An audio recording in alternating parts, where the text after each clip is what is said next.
Hello and welcome back to everyone.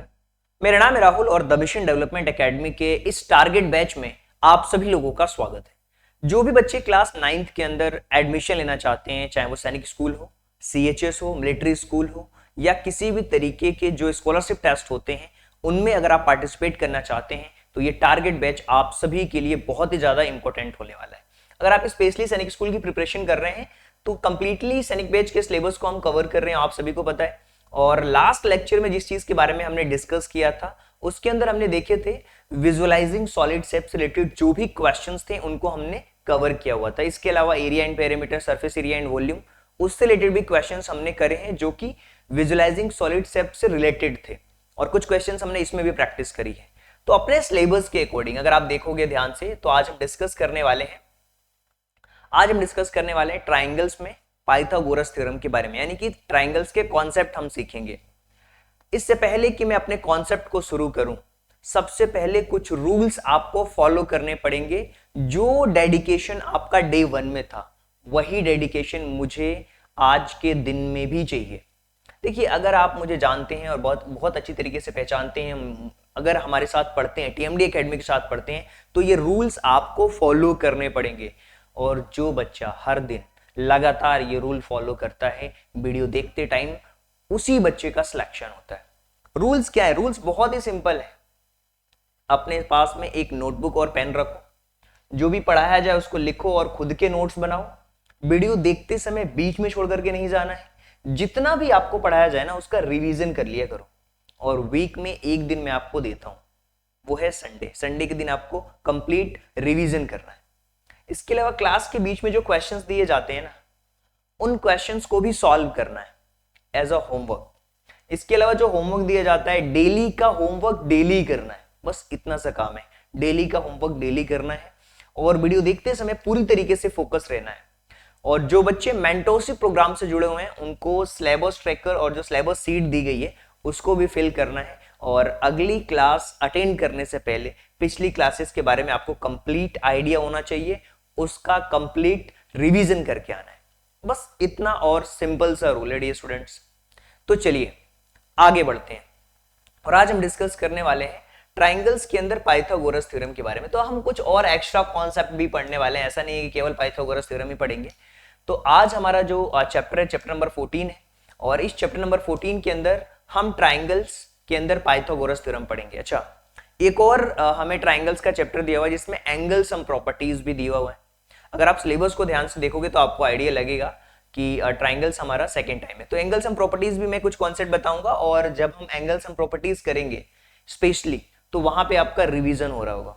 तो rational number हमने complete कर लिया है, linear equation, understanding quadrilaterals, data handling, bar graph, square and square roots, cube roots, comparing quantities में percentage, profit loss discount, profit loss and discount, ये भी हमने cover किया हुआ है। अलजेब्रिक एक्सप्रेशन और उसकी आइडेंटिटीज को हमने कवर किया है। Area and parameters, volume and surface area, exponent and powers, ये सारी चीजें हमने कवर करी है। इसके अलावा अगर आप ध्यान से देखोगे, अगर आप चीजों को बहुत अच्छी तरीके से नोट डाउन करते हो अपने सिलेबस में, तो आपको ये बात बहुत अच्छी तरीके से पता है कि प्लेइंग विथ नंबर्स हम कंप्लीट कर चुके हैं, विजुअलाइजिंग सॉलिड शेप्स कंप्लीट कर चुके हैं। और ये हमारा चैप्टर नंबर 14 है जिसके अंदर ट्राइंगल्स और पाइथागोरस थ्योरम्स को हम कवर कर रहे हैं और ये हमारा टॉपिक नंबर 14 है। अब देखिए यहां पे अगर आप आगे देखोगे तो आगे हम Euler formula, average mean, median mode, probability, pie chart. अब ये पाई चार्ट को हमने डिस्कस किया हुआ है ऑलरेडी इंट्रोडक्शन टू ग्राफ के अंदर। Direct and inverse proportion, factorisations भी हमने करे हुए हैं। इंट्रोडक्शन टू ग्राफ फिर से आ रहा है। तो ये पाई चार्ट और इंट्रोडक्शन टू ग्राफ एक दूसरे से मिलता जुलता है। न्यूट्री मेथड के भी क्वेश्चंस करेंगे आगे चल करके। और देखो एक अलग से भी हमें चैप्टर दिया हुआ है जो कि हमारा चैप्टर नंबर 24 और यहाँ पे भी ट्राइंगल दिया हुआ है जिसमें एंगल सम प्रॉपर्टीज दिया हुआ है। डिविजिबिलिटी एग्जाम्स हमने फर्स्ट चैप्टर के अंदर कवर किया हुआ है, लेकिन जब हम यहाँ पे करेंगे तो एक बार और हमारा रिवीजन हो रहा होगा। तो हमें रिवीजन भी साथ साथ में हो रहा है क्योंकि कुछ टॉपिक्स हमारे रिपीटेटिव हैं, पहले भी हमने डिस्कस कर चुके हैं। तो चलिए कॉन्सेप्ट के बारे में शुरू करते हैं और उम्मीद करता हूं कि आपने अपनी नोटबुक के अंदर ये जो सिलेबस है वो अपने फ्रंट पेज पे लिखा हुआ। देखिए ये है ना एक जीपीएस सिस्टम की तरह है, मैं बार बार कहता हूं ये एक जीपीएस सिस्टम की तरह है जो आपको बताता है कि आपका कितना सिलेबस कंप्लीट हो चुका है और कितना सिलेबस कंप्लीट करना बाकी है। तो चलिए आज शुरू करते हैं और सबसे पहले हम जानते हैं कि ट्राइंगल का मतलब क्या होता है। देखिए ट्राइंगल की जो डेफिनेशन है वो बहुत ही सिंपल है। अ थ्री साइड फिगर जिसमें 3 साइड होती है उसको हम ट्राइंगल्स कहते हैं। The 3 interior angles and 3 vertices, मतलब जिसके अंदर 3 साइडें हों, 3 वर्टाइसेस हों और 3 एंगल्स हों। 3 साइड हो, ये आपकी साइड हो गई, क्लियर है, ये 3 साइड हो गई जी। आपके वर्टाइसेस 3 हो गए, ए बी एंड सी। इसके अलावा एंगल 1 2 एंड 3, और इनका जो एंगल सम है अगर वो 180 डिग्री का है तो उसको हम कहते हैं ट्राइंगल। और ये चीज आपको अपनी कॉपी के अंदर नोट डाउन भी करना है। सबसे पहले डायग्राम्स बनाइए, लिखिए कि त्रिभुज के अंदर 3 भुजा होती हैं, 3 कोण होते हैं और 3 उसके अंदर कोने होते हैं जिसको हम वर्टाइसेस भी कहते हैं। क्लियर है? तो ये सारी चीजें आपको लिखनी है अपनी कॉपी के अंदर, कॉन्सेप्ट को समझना है। ट्राइंगल्स का मतलब होता है त्रिभुज, जिसमें 3 भुजाएं होती हैं उसको हम त्रिभुज कहते हैं। 3 एंगल्स होते हैं और उन एंगल का जो सम होता है, त्रिभुज के तीनों कोणों का माप 180 डिग्री होता है। Sum of all interior angle of triangles equal to 180 degree. ये सारी चीजें आपको नोट डाउन करते हुए, चीजों को नोट्स बनाते हुए अच्छी तरीके से लिखना है। तो सबसे पहले तो हमने समझा कि ट्राइंगल्स का मतलब क्या होता है, फिर हम समझते हैं कुछ और चीजें। ट्राइंगल्स को है ना डिवाइड किया गया है अलग अलग टाइप से। तो बेसिकली हम पढ़ते हैं कि ट्राइंगल्स को एक तो साइड के बेसिस पे डिवाइड किया गया है, दूसरा एंगल के बेसिस पे हमें डिवाइड किया गया है। तो साइड के बेसिस पे ट्राइंगल 3 टाइप के होते हैं।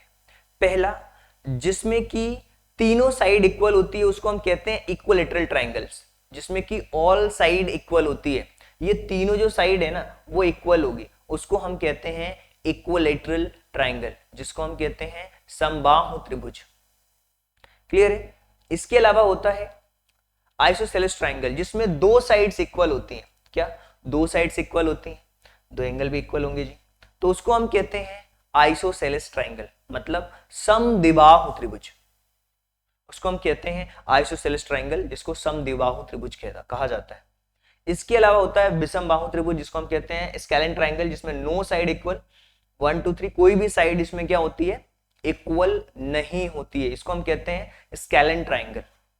तो इस तरीके से हमारे ट्राइंगल्स को डिफाइन किया गया है और इस तरीके से हम अपने ट्राइंगल्स को भी बहुत अच्छी तरीके से समझ सकते हैं।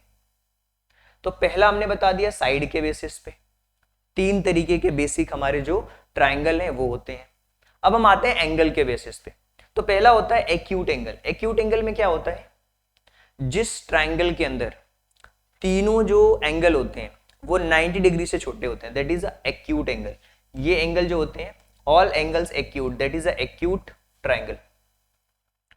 ऑब्स्ट्यूज ट्राइंगल, एक ऐसा एंगल होगा इसके अंदर जो कि 90 से बड़ा होगा, इसको हम कहते हैं obtuse angle. Greater than 90, that is obtuse angle. इसी के साथ साथ हम बात करते हैं राइट ट्राइंगल की। तो राइट ट्राइंगल वो होता है जिसमें 90 डिग्री का एंगल होता है, उसको हम कहते हैं राइट ट्राइंगल। ये सारी बातें होती हैं साइड के बेसिस पे और एंगल के बेसिस पे। साइड के बेसिस पे ट्राइंगल 3 टाइप के होते हैं, scalene triangle, isosceles triangle, equilateral triangle, और एंगल के बेसिस पे acute angle triangle, obtuse triangle और राइट एंगल ट्राइंगल होता है। तो ये सारी चीजें होती हैं जिसको हम कह सकते हैं ट्राइंगल्स के अंदर, ये हमारे साइड के बेसिस पे ट्राइंगल्स को डिफाइन किया गया।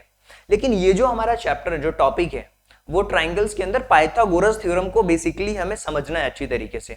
और आप सभी को पता है ऑलरेडी कि पाइथागोरस थ्योरम क्या होती है। लेकिन अगर हम पाइथागोरस थ्योरम की बात करें, बेसिकली हमें यही पढ़ना है केवल कॉन्सेप्ट में, लेकिन कुछ एक्स्ट्रा चीजें मैं आपको बता देता हूं कि आगे जब हम एंगल सम प्रॉपर्टीज पढ़ेंगे तो भी आपको कोई प्रॉब्लम नहीं हो। ट्राइंगल्स रिलेटेड आपके कॉन्सेप्ट्स क्लियर होने चाहिए। ट्राइंगल्स को ही हम कवर कर लेते हैं इस कंप्लीट कॉन्सेप्ट के अंदर। देखिए, अगर हम जब भी बात करते हैं हाइपोटेनियस की, तो जो हाइपोटेनियस का स्क्वायर होता है, यानी कि जो ये यहाँ पे अगर आप देखोगे तो आर क्यू है, तो जो आर क्यू का स्क्वायर है वो किसके बराबर होगा, पी आर का स्क्वायर, यानी कि एल्टीट्यूड का स्क्वायर प्लस बेस का स्क्वायर, यानी कि पी क्यू का स्क्वायर। यानी कि हम कहते हैं कि हाइपोटेनियस का जो स्क्वायर होता है वो परपेंडिकुलर और बेस के स्क्वायर के बराबर होता है। परपेंडिकुलर का स्क्वायर प्लस बेस के स्क्वायर के बराबर होता है। इसको हम कहते हैं पाइथागोरस थ्योरम। क्या कहते हैं? पाइथागोरस थ्योरम कहते हैं। और ये चीज आपको समझनी होगी। इसको कहते हैं पाइथागोरस थ्योरम। डे स्टूडेंट्स, जब भी मैं बोलता हूं ना कि एक बार आपको अच्छी तरीके से नोट्स बनाने हैं तो अच्छी तरीके से चीजों को ड्रॉ करो, लिखो कि ये हमारा पाइथागोरस प्रमेय है, पाइथागोरस थ्योरम है। चलिए जी आगे बढ़ते हैं। पाइथागोरस थ्योरम तो हमने समझ लिया। अब हम बात कर लेते हैं ट्राइंगल के अंदर जो चीज हमें समझनी है, that is a angle sum property. Angle sum property, देखिए एंगल सम प्रॉपर्टी का मतलब क्या होता है? ट्राइंगल्स के तीनों जो एंगल हैं P Q R, angle P plus angle Q plus angle R, ये जो होते हैं वो किसके बराबर होंगे? 180 डिग्री के एंगल के बराबर होंगे। जैसे ये 45 है, ये 45 है और ये 90 डिग्री है। यानी कि एंगल सम प्रॉपर्टी जो कहता है ट्राइंगल का, वो ट्राइंगल के तीनों जो एंगल होते हैं वो 180 डिग्री के बराबर होते हैं। ये होता है हमारा angle some properties of triangle. तो चीजों को बनाइए, नोट डाउन करिए, कॉपी में लिखिए, क्योंकि जब आपके कॉन्सेप्ट्स क्लियर होंगे ना तो आप क्वेश्चंस को बहुत अच्छी तरीके से समझ पाओगे, चीजों को सॉल्व कर पाओगे और यहां से आपका कॉन्फिडेंस जो होगा वो बूस्टअप होगा। क्लियर है? और अलग से हम एंगल सम प्रॉपर्टीज के क्वेश्चंस भी करेंगे, लेकिन अभी पाइथागोरस थ्योरम से रिलेटेड और ट्राइंगल से रिलेटेड कंप्लीट कॉन्सेप्ट हम पढ़ रहे हैं। चैप्टर नंबर 24 है ना, उसमें एंगल सम प्रॉपर्टीज ही हमें पढ़नी है। चलिए ट्राइंगल के इनइक्वालिटीज की प्रॉपर्टीज पढ़ते हैं हम। ये क्या होती है, क्या कहती है प्रॉपर्टीज? देखिए ट्राइंगल की कोई भी दो साइड, जैसे एंगल साइड ए और साइड बी, इन दोनों का जो सम होगा वो तीसरी साइड से हमेशा बड़ा होगा। ट्राइंगल के कोई भी दो साइड्स का सम तीसरी साइड से बड़ा होता है। ट्राइंगल्स का जो दो साइड हैं उनका जो सम है वो तीसरी साइड से बड़ा होगा। इसी तरीके से अगर सी और ए ले लें, इन दोनों का जो सम होगा वो बी से बड़ा होगा। इसी तरीके से सी और बी ले लें, इनका जो सम होगा वो ए से बड़ा होगा। यानी कि ट्राइंगल्स इनइक्वालिटी प्रॉपर्टीज होती है कि ट्राइंगल्स की दो साइड्स का जो सम होता है हमेशा तीसरी साइड से बड़ा होता है।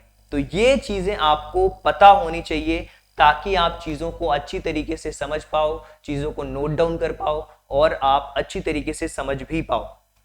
तो ये हमने देखा ट्राइंगल्स की inequalities properties. The side of opposite the greater angle is longest side. देखिए the opposite sides the greater angle is the longest side. Longest जो साइड होती है, इसके जो एंगल होता है उसके ठीक अपोजिट में हमेशा लॉन्गेस्ट साइड होती है। कौन सी होती है? हमेशा लॉन्गेस्ट साइड होती है। जैसे कि अगर हम देखें the side opposite the greater angle, जो ग्रेटर एंगल है, ग्रेटर एंगल ये सबसे बड़ा एंगल ये है। ग्रेटर एंगल के अपोजिट साइड्स में हमेशा क्या होती है? जो लाइन होती है, जो साइड होती है वो बड़ी होती है। तो ये भी एक प्रॉपर्टीज है, इसको भी आप लिख सकते हो। इसके अलावा ये आपको समझना पड़ेगा, ये भी एंगल सम प्रॉपर्टी से रिलेटेड कॉन्सेप्ट है कि ट्राइंगल्स के किन्हीं दो अपोजिट इंटीरियर एंगल, जैसे मान लीजिए एंगल ए और एंगल बी, ये एंगल ए है और ये एंगल बी है। Two opposite interior angle exterior angle के इक्वल होता है। दो अपोजिट इंटीरियर एंगल, ये अपोजिट इंटीरियर एंगल है, दो अपोजिट इंटीरियर एंगल हमेशा एक्सटीरियर एंगल के बराबर होते हैं। दो इंटीरियर एंगल का जो सम होता है हमेशा जो एक्सटीरियर एंगल है उसके बराबर होता है। तो ये आपको पता होना चाहिए और इसको भी क्या करना है, आपको अपनी कॉपी के अंदर लिखना है और न सिर्फ लिखना है बल्कि अच्छे से सारी चीजों को नोट डाउन करते हुए आगे बढ़ना है। तो हमने देखा यहाँ पे कि जो दो अपोजिट इंटीरियर एंगल्स होते हैं, जैसे कि एंगल ए और बी, इनका जो सम है वो हमेशा ये जो बाहर का एक्सटीरियर एंगल है उसके बराबर होगा। चलिए तो आगे चलते हैं, चीजों को समझते हैं और आगे बढ़ते हैं। यहाँ पे एक चीज लिखी हुई है, उसको आपको समझना होगा। वो क्या लिखा हुआ है? इसको हम कहते हैं कॉन्ग्रेंट ट्राइंगल। क्या कहते हैं? Congruent triangle. कॉन्ग्रेंट का मतलब होता है अगर मैं इस ट्राइंगल को उठा करके इसके ऊपर रख दूं तो ये कंप्लीटली एक दूसरे को कवर कर लेगा। यानी कि एक सिमेट्री ऑब्जेक्ट्स की तरह आप कह सकते हो। इसको हम कहते हैं कॉन्ग्रेंट ट्राइंगल, यानी कि ट्राइंगल एक्स वाई जेड जो है ट्राइंगल डी ई एफ के कॉन्ग्रेंट है। तो कॉन्ग्रेंट में है अगर, तो ये जो एंगल है y वो e के बराबर होगा। इसी तरीके से एंगल जो x है वो आपका एंगल d के बराबर होगा। इसी तरीके से एंगल जो z है वो एंगल f के बराबर होगा। यानी कि इसके जब एंगल इक्वल होंगे तो इनकी साइड्स भी जो होंगी करस्पॉन्डिंग साइड्स वो भी इक्वल होगी। जैसे XY है वो DE के इक्वल होगा, जो XY है वो DE के इक्वल हो जाएगा। इसी तरीके से जो XZ है, जो ये XZ है वो DF के इक्वल होगा, और जो YZ है, ये जो YZ है वो EF के इक्वल होगा। तो ये सारी बातें आपको पता होना चाहिए। ये जो रूल्स हैं वो कॉन्ग्रेंस रूल कहलाते हैं, यानी कि जब भी कोई ट्राइंगल एक दूसरे ट्राइंगल का कॉन्ग्रेंट होगा तो वहां पे जो उसके एंगल हैं वो दूसरे जो ट्राइंगल हैं उसके एंगल के बराबर होंगे। तीनों एंगल उसके बराबर होंगे अगर वो कॉन्ग्रेंट है। तो वहां पे आप प्रॉपर्टीज के ऊपर डिपेंड करता है कि कौन सी प्रॉपर्टीज लगती है। अगर दो साइड इक्वल हैं और एक एंगल इक्वल है तो साइड एंगल साइड के प्रॉपर्टीज लगेगी, वहां पे भी हम कॉन्ग्रेंस प्रूव कर सकते हैं। तो ये है कॉन्ग्रेंट रूल ऑफ ट्राइंगल, ये है हमारा कॉन्ग्रेंट रूल। क्लियर है? ये हमारा कॉन्ग्रेंट रूल है, ये कॉन्ग्रेंसी का साइन है, ऐसे बनता है कॉन्ग्रेंसी का साइन। क्लियर है? ये कॉन्ग्रेंसी का साइन है। क्लियर है? चलिए, तो ये तो ट्राइंगल से रिलेटेड हमने चीजों को देखा, समझा, सीखा, और उम्मीद करता हूं कि ये जो कॉन्सेप्ट हमने पढ़े हैं ना, इन कॉन्सेप्ट को आपको करना क्या है, इन कॉन्सेप्ट को कॉपी के अंदर नोट डाउन करना है, प्रैक्टिस करनी है, ताकि जब हम क्वेश्चंस की प्रैक्टिस करें तो चीजें हमें बहुत आसानी से बननी चाहिए। और जो बच्चे हमारे मेंटरशिप प्रोग्राम से जुड़े हुए हैं उनको वर्कशीट्स भी सॉल्व करनी है। जो आपको टू डू लिस्ट दी जाती है उन टू डू लिस्ट को बहुत अच्छी तरीके से सॉल्व करते हुए आगे बढ़ना है। और ये आपको अपने दिमाग में बिठा के रखना है कि हमें सारी चीजों को बेटर वे में अच्छी तरीके से सॉल्व करना है। क्लियर है? तो सारी चीजें हमें करनी है, प्रैक्टिस करनी है। ये कॉन्सेप्ट हमने बता दिया आपको। और देखिए, अगर आप हमारे मेंटरशिप प्रोग्राम से जुड़ते हैं ना, तो हैंड होल्डिंग सपोर्ट प्रोवाइड कराई जाती है। वो किस तरीके से मैं आपको बताता हूँ। अगर आप सैनिक स्कूल का जो ऑफिशियल सिलेबस है उसको अगर आप देखोगे, ध्यान से चीजों को ऑब्जर्व करोगे, तो आपको कुछ चीजें समझ आएंगी उसके अंदर। देखिए, हमने जब रेशनल नंबर कंप्लीट किया था ना, जब रेशनल नंबर कंप्लीट किया उसके अंदर हमने नंबर सिस्टम, इसके अलावा डिविजिबिलिटी रूल, उसको भी कवर कर लिया था। इसके क्वेश्चन भी हमने कर लिए, लीनियर इक्वेशन ये भी। देखिए, अगर मैं देखूं ना कि कितने चैप्टर कंप्लीट कर चुका हूं, तो मैं आपको बताता हूं। अगर टॉपिक वाइज देखोगे तो हम कितने टॉपिक्स कवर कर चुके हैं डायरेक्टली इनडायरेक्टली। देखिए, प्लेइंग विथ नंबर आपका हो चुका है, ये भी हो चुका है, और ये कॉन्सेप्ट आज हमने इसके देख लिए। इसके अलावा पाई चार्ट, ये हमने ग्राफ में देखा है।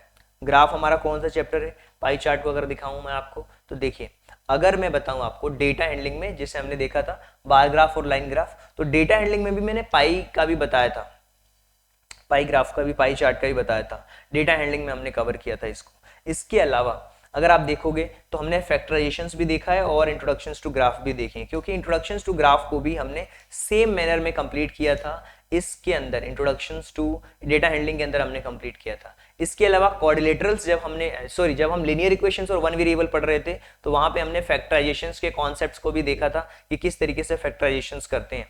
तो ये पूरे चैप्टर हमारे कंप्लीट हो चुके हैं। इसके अलावा अगर मैं आपको बताऊं तो ये जो ट्राइंगल वाला चैप्टर है, ट्राइंगल वाले चैप्टर्स के अंदर अगर आप देखोगे ध्यान से, तो मैंने आपको बताया जैसे कि इंट्रोडक्शन टू ग्राफ भी कंप्लीट है, पाई चार्ट भी कंप्लीट है, और ट्राइंगल्स, विजुअलाइजिंग सॉलिड शेप्स और प्लेइंग विथ नंबर्स, ये हमारे कंप्लीट है। फैक्टराइजेशंस भी कंप्लीट है। तो ये हमारे चैप्टर्स कंप्लीट है। फिर से जब हम करेंगे यहाँ पे तो आपका रिवीजन हो रहा होगा, ये ध्यान रखना आप।